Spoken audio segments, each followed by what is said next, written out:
मी विषय आता दोन विषय आयुक्तांच्या कानावरती घातले.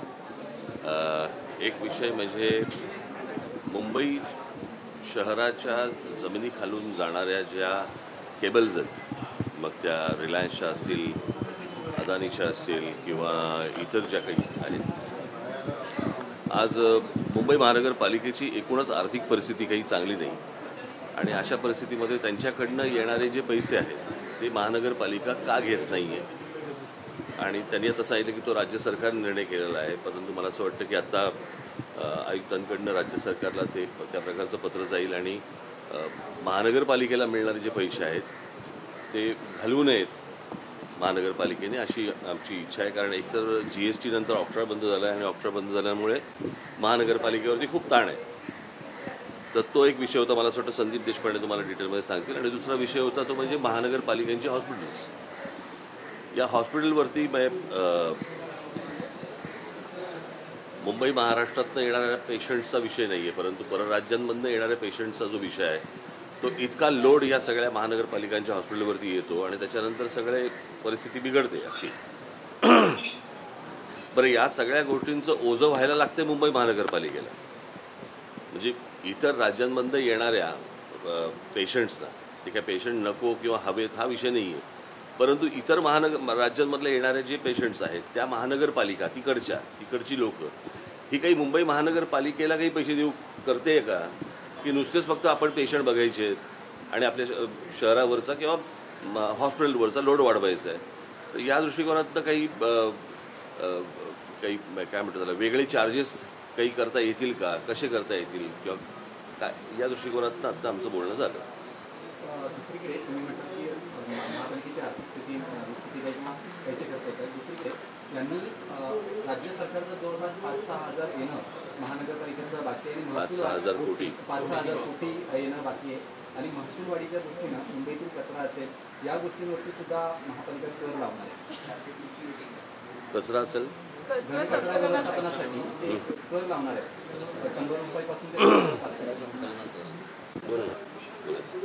नाही, आमचं तेच म्हणणं आहे या सगळ्यामध्ये की जर तुम्ही कचरा संकलनासाठी कर लावताय, आज ज्या झोपडपट्ट्या आहेत जिथे अनधिकृत जी कमर्शियल जागा पण आहे तिथे पण तुम्ही कर लावताय, तर मग महानगरपालिकेच्या जमिनीखालनं जाणाऱ्या ज्या 42 युटिलिटी आहेत त्या युटिलिटीपैकी किती लोकांकडनं आपण कर वसूल करतो.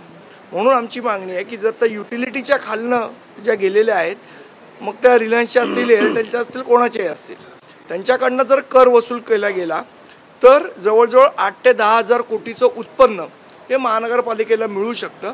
आणि त्या दृष्टीने प्रयत्न केले पाहिजेत महानगरपालिकेने. म्हणजे राज्य सरकार पण आपल्या जी येणी आहेत ती देणार नाही, बोजा पण आपल्यावर पडणार, तर मग महानगरपालिका पैसे कुठणार. सगळ्यांना तुम्ही टॅक्सेस लावणार, मग या कंपन्यांना का नाही, कळलं का?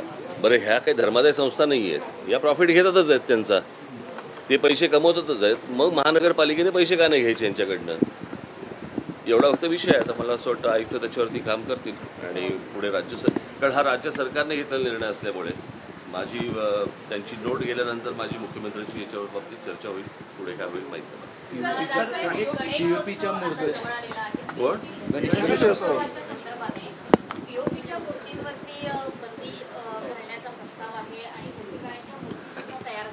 गणेशोत्सव हो, गणेशोत्सवाच्या दरम्यान ज्या गणेश मूर्ती तयार केल्या जातील तर त्या पीओपीच्या नाही तर त्या शाडू मातीच्याच असाव्यात.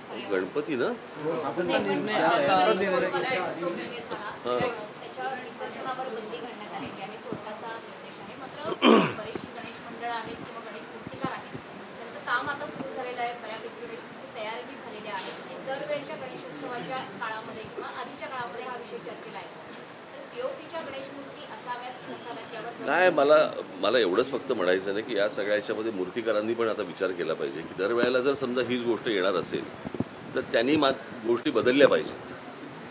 प्रत्येक वेळेला बनवायच्या आणि त्याच्यानंतर तुम्हाला माहिती आहे की सरकारचं काय म्हणणं आहे, ते कुठच्याही सरकारचं, तर त्याच्यामध्ये बदल हा त्यांनी मूर्तिकारांनी आता ह्याच्यापुढे केला पाहिजे ना. तोच प्रश्न दरवर्षी कसा काय येतो. दरवर्षी आपण काहीतरी एक भूमिका घ्यायची आणि मग त्याच्यानंतर गणपती येणार म्हणून आपण त्या मूर्त्यांना, कारण त्याच्यामुळे होणारं पोल्युशन हे खूप मोठ्या प्रमाणावरचं आहे. हे मला असं वाटतं आता मूर्तिकारांनी पण या गोष्टीचा विचार केला पाहिजे, काहीतरी दुसरा मार्ग त्यांनी काढला पाहिजे.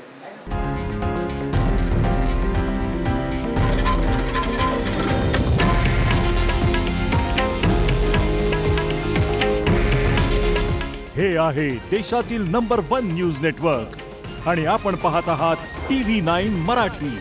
काळजी तुमची, हित महाराष्ट्राचं.